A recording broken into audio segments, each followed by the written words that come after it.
free agency by signing Jeff Samardzija to a 5-year deal worth $90 million.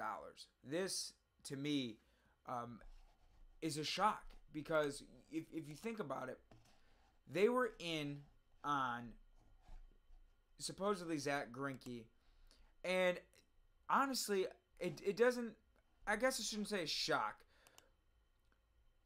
but to see them go out and drop this kind of money on Jeff Samardzija of all people, now that just goes to show you how much this Samardzija's last year has truly hurt him. To get only a 5-year, $90 million contract. Jordan Zimmerman getting 6 at 110. So getting the extra year. Samardzija, to see what Greinke got, $35 million annual average value. So Jordan Zimmerman's going to get 22. David Price is $30 million, and then Samardzija only get, what he got. This is actually kind of a steal for the San Francisco Giants because they needed starting pitching. If you look at the rotation last year, it wasn't good. It was pretty much Madison Bumgarner, and who else is going to step up and help out? Tim Hudson was good to start the year, and then he fell off. Tim Lincecum wasn't good, and then he got hurt. Oh, well, Tim Lincecum, I correct that. Tim Lincecum had a couple of decent stretches, but then he got hurt. Matt Cain came back from injury, and then he got hurt again. He just wasn't good. They had an extremely hard time finding anyone to pitch. Chris Heston in 31 starts wasn't bad with the Giants. He had a 3.95 ERA. And Jake Peavy was good. He was pitching well, I should say, until he ultimately got hurt. So, the Giants are a team, and obviously, hey, it's an even number year coming up, so the Giants are going to win the World Series. That's how it's been for the Giants the last few years. If it's an even number year, they win the World Series. But they needed a starting pitcher really bad. And being the kind of market team they are, it doesn't surprise me that they wouldn't go to 205 at 6 years for Zach Greinke. But you look at what they paid, 5 at 90. It kind of surprises me that a team like the Cardinals, for example, or the Cubs didn't go out and try to get Jeff Samardzija. Now, I know the Cubs signed John Lackey, but Lackey is almost 40. He's knocking on the doorstep of 40. Samardzija, the one thing I will say about him, he's only 30, but doesn't even have 1,000 innings yet to pitch on his arm. He's not the typical 30-year-old like a David Price, where he has a lot of innings on the arm. This is a guy that started out as a reliever. He wasn't a full-time starter, so I believe 2012. He was actually a wide receiver to start his career. So this guy hasn't pitched to a lot of stress, and he hasn't pitched a lot of innings yet for someone his age. So, that could prolong his productivity. Now, you look at his stats. He wasn't good last year. He was one of the worst starters in the American League among qualifying starters by ERA. He had an ERA almost 5. He gave up the most home runs. He gave up the most earned runs. He gave up the most hits. Yet the whip was just a shade over 1.2. So that's not too bad. His hits per inning, we're right about career norm. He was about a 9 hits per inning guy last year, and his career norm for hits per inning is about 8.5. Last year was at 9.6, so he wasn't too far off. He's about a hit extra.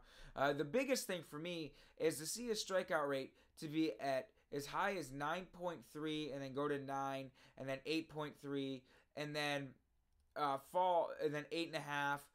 And then to fall to under 7 strikeouts per 9 innings, that is a big drop. This is a guy that had over 200 strikeouts 2 years in a row in 2013 and 2014. To see that, that's not, that's not something I like to see. He had this year only 163, but what I do like to see is, and this is why I feel Jeff Samardzija will bounce back. He only had 49 walks. So this is a guy that pounded the strike zone. And you could honestly make the argument, looking at his other, whip, his walks, that this is a guy that, pitched to a little bit of bad luck. He's playing in a ballpark that's conducive to the home run ball, hence the 29 home runs. He's playing in a division with, guys like Miguel Cabrera he's got to face. So playing in a homer-happy ballpark, it inflated his numbers some. Mind you, he's still got to pitch better than he pitched. But it inflated his numbers some. Now he's going to the NL West, going back to the NL. He's going to a division where it's a pitcher's haven. You got AT&T, which is an absolutely awesome ballpark for pitchers to pitch in. You got Petco, you got Chavez Ravine, in Arizona, Chase Field. That field, you will give up some homers in that place because the ball does fly there. But I think it's a perfect situation for Jeff Samardzija. He's going to pitch half of his games in a big, spacious ballpark, something friendly to him. And I expect Jeff Samardzija's numbers to come back down. If this guy does not have an ERA under 4, honestly, if he doesn't have an ERA under 360, I'd be very surprised. Because you look at his other stats, the strikeouts being down, and all the hits he gave up, and the strikeout, and like I said, the strikeout rate being down as well.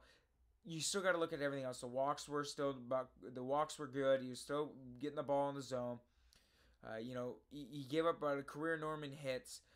If he just lowers that home run ball, which is gonna happen pitching at AT&T, if the home runs come back down to earth, he can tick his strikeout rate back up to about another strikeout per 9 inning more to be a 7.5, 8 guy. I think he'll be all right. I think he'll be perfectly fine.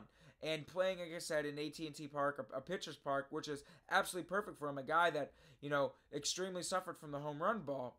This is a match made in heaven, as far as I'm concerned. It would have been nice for me. I honestly think that Jeff Samardzija should have went to the Cardinals or the Cubs. Being on a team that he could have went back to the Cubs and rounded out a very good rotation and had a place he was familiar. Could have went to the Cardinals and pitched in another pitcher-friendly ballpark on a team that needed another starter. Maybe teams just weren't willing to go 5-90 for him, or he just really wanted to pitch in a bigger park and be in a situation, because the Giants weren't a terrible team last year. They had a winning season. But with the inconsistencies of their starting pitching and all the injuries they faced, it just really hurt their team. But this was a good sign for them. They lose out on Zach Greinke, and then they go up and make up for it by inking Jeff Samardzija to a 5-year, $90 million deal to give them some much-needed rotation depth. So tune in here to Baseball Central for everything going on in baseball for the winter meetings and any other breaking news and signings. Have a good one, guys.